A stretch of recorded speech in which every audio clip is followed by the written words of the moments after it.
Hi hello friends, welcome back to my channel. நாம் இன்றைக்கி sweet potato வச்சு பராத்தா எப்படி செய்கிறதுன்னு பார்க்க போகிறோம். வாங்க எப்படி செய்கிறதுன்னு பார்ப்போம்.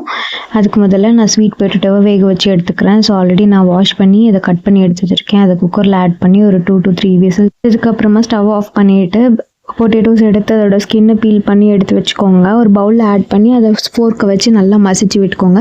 கூடவே நான் 1.5 கப் அளவுக்கு சப்பாத்தி மாவு, அதாவது கோதுமை மாவை ஆட் பண்ணியிருக்கேன். நல்லா மசிஞ்சதுக்கு அப்புறமா கோதுமை மாவு கூட பராத்தாக்கு தேவையான மசாலாஸ் ஆட் பண்ணிக்கலாம். நான் சீரகமும் தனியாகவும் சேர்த்து கல்லில் இடித்து எடுத்து வச்சுருக்கேன். அந்த பவுடரை ஆட் பண்ணிக்கிறேன்.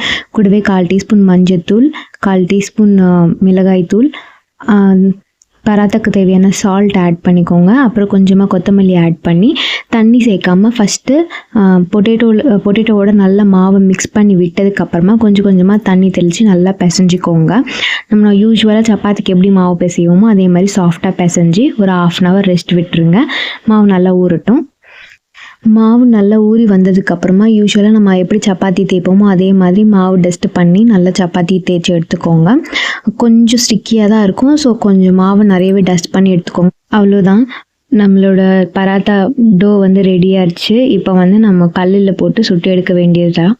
நம்ம யூஸ்வலாக ஆயில் விட்டு செய்வோம் இல்லையா சப்பாத்தி, அந்த மாதிரி இல்லாமல் இல்லை நெய் இல்லைன்னா பட்டர் ஆட் பண்ணி செஞ்சிங்கன்னா டேஸ்ட் இன்னும் சூப்பராக இருக்கும். இது சிம்பிளான குயிக்காக செஞ்சிட முடியும். ஸ்வீட் பொட்டேட்டோஸ் நிறைய பேருக்கு பிடிக்காது, சில பேர் சாப்பிட மாட்டாங்க குழந்தைங்க. ஸோ அவங்களுக்கு இந்த மாதிரி செஞ்சு கொடுக்கலாம்.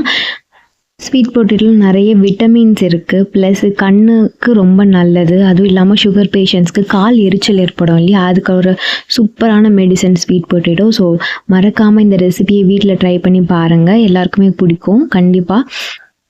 அண்ட் இதே மாதிரி டிஃப்ரெண்ட்டான ரெசிபியோட நெக்ஸ்ட் வீடியோவில் பார்க்கலாம். நம்ம சேனல் நிறைய பேர் ஃபாலோ பண்ணுறீங்க, ஆனால் சப்ஸ்கிரைப் பண்ணாமல் பார்த்துட்ருக்கீங்க. ப்ளீஸ் சப்ஸ்கிரைப் பண்ணி சப்போர்ட் பண்ணுங்கள் அண்ட் லைக் பண்ணி ஷேர் பண்ணிக்கோங்க உங்கள் ஃப்ரெண்ட்ஸ் அண்ட் ஃபேமிலி கூட. தேங்க்ஸ் ஃபார் வாட்சிங் ஃப்ரெண்ட்ஸ். நெக்ஸ்ட் ஒரு வீடியோவில் பார்க்கலாம்.